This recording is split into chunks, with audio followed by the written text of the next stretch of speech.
بسم اللہ الرحمن الرحیم۔ السلام علیکم ورحمۃ اللہ وبرکاتہ۔ محترم سامعین، آج کی ہماری ویڈیو کا عنوان ہے حضور نبی کریم صلی اللہ علیہ وآلہ وسلم کا بچپن میں لاپتہ ہو جانا۔ حضرت حلیمہ سعدیہ رضی اللہ تعالیٰ عنہ، جو کہ حضور نبی کریم صلی اللہ علیہ وآلہ وسلم کی رضائی ماں ہیں، انہوں نے جب حضور نبی کریم صلی اللہ علیہ وآلہ وسلم کا دودھ چھڑایا تو آپ صلی اللہ علیہ وآلہ وسلم کو حضرت عبد المطلب کے سپرد کرنے کے لیے مکہ مکرمہ میں آ گئیں، اور وہ آپ صلی اللہ علیہ وآلہ وسلم کو حرم کعبہ میں حتیم کے پاس لے گئیں۔ حتیم کے پاس انہوں نے آواز سنی کہ اے حتیم، تجھ پر آج بہت مہربانی ہوئی کہ تجھ پر نور کی سخاوت ہوگی اور آج تو بالائی روحوں کی منزل بنے گا۔ اس سے قبل کہ حضرت حلیمہ سعدیہ رضی اللہ تعالیٰ عنہ، حضور نبی کریم صلی اللہ علیہ وآلہ وسلم کے شق صدر کا واقعہ پیش آ چکا تھا اور وہ بہت خائف بھی رہتی تھیں۔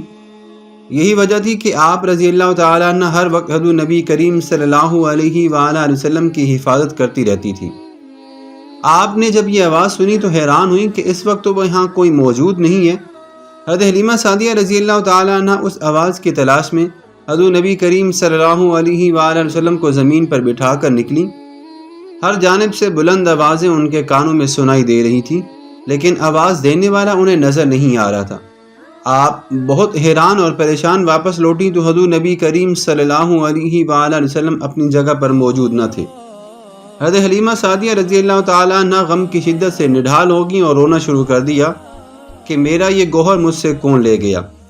اہل مکہ نے کہا کہ ہمیں اس کا کچھ علم نہیں اور نہ ہی ہم جانتے ہیں کہ یہاں کوئی بچہ موجود تھا۔ حضرت حلیمہ سعدیہ رضی اللہ تعالیٰ عنہ نے جدائی کے غم میں اتنی آنسو بہائے کہ دیگر لوگ بھی آپ کے غم میں شریک ہو گئے۔ اس دوران ایک بوڑھا عربی لاٹھی ٹیکتا ہوا آیا اور اس شدت غم کی وجہ دریافت کی۔ حضرت حلیمہ سعدیہ رضی اللہ تعالی عنہا نے بتایا کہ میں محمد صلی اللہ علیہ وآلہ وسلم کی رضائی ماں اور دایا ہوں اور انہیں ان کے دادا کے سپرد کرنے آئی تھی۔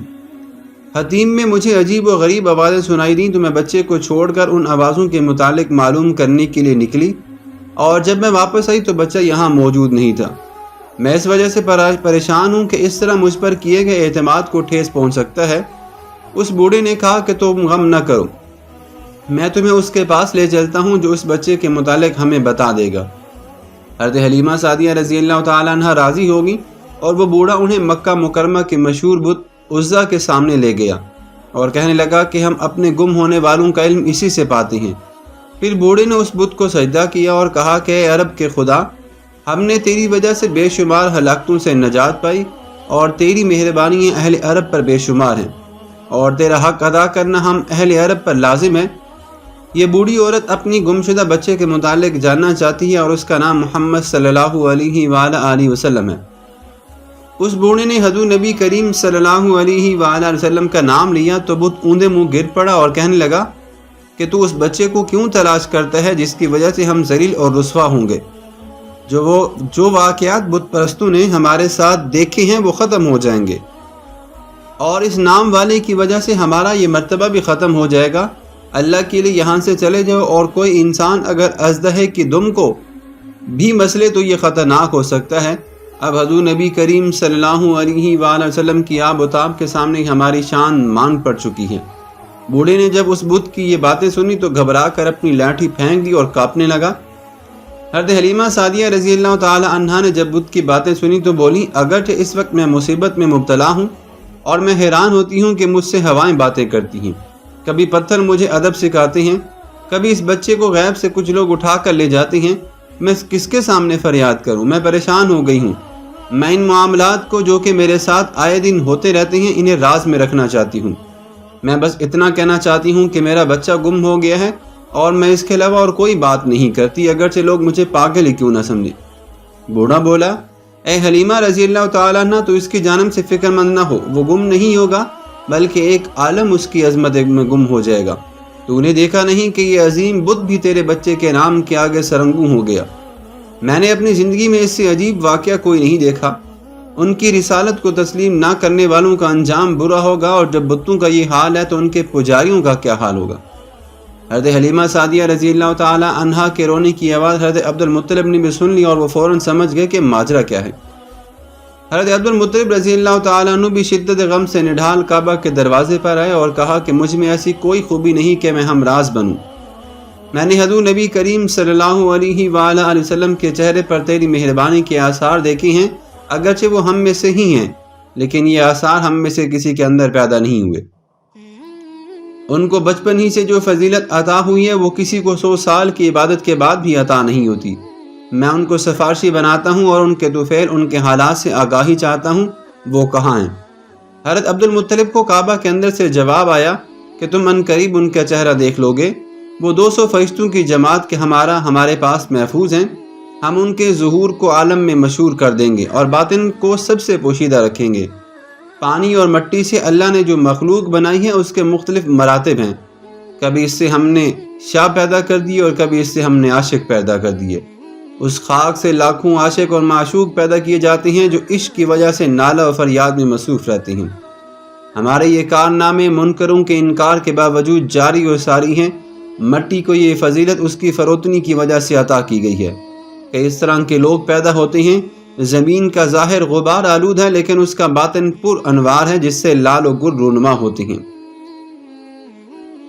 زمین نے بے شمار باکمال فرزند پیدا کیے لیکن حضور نبی کریم صلی اللہ علیہ وآلہ وسلم جیسا کوئی بھی پیدا نہیں کر سکی۔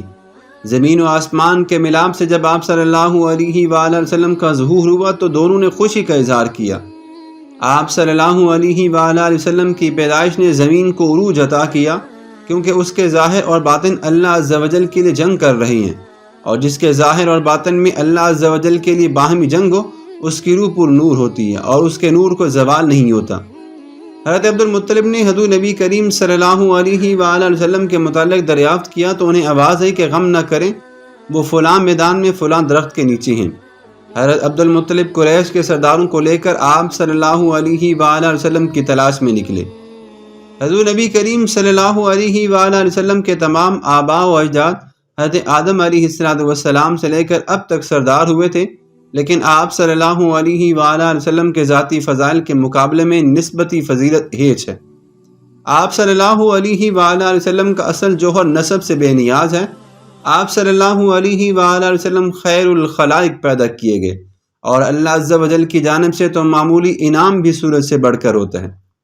مولانا رومی رحمۃ اللہ علیہ حکایت میں حضور نبی کریم صلی اللہ علیہ وآلہ وسلم کا بچپن میں لاپتہ ہونے کے واقعے کو بیان کر رہے ہیں کہ آپ صلی اللہ علیہ وآلہ وسلم کی گمشدگی پر حضرت حلیمہ سعدیہ رضی اللہ تعالیٰ عنہ پریشان ہو گئیں تو انہیں ایک بوڑھا بتوں کے پاس لے گیا، اور جب اس بوڑھے نے حضور نبی کریم صلی اللہ علیہ وآلہ وسلم کا نام لے کر ان بتوں سے دریافت کیا تو ان بتوں نے کہا کہ وہ ہمیں رسوا کرنے آئے ہیں اور ان سے تو ہمارے متعلق دریافت کرتا ہے۔ حضور نبی کریم صلی اللہ علیہ وآلہ وسلم کی بدولت یہ کائنات تخلیق کی گئی ہے اور آپ صلی اللہ علیہ وآلہ وسلم کی آمد ہی ہمارے لیے باعث فخر ہے۔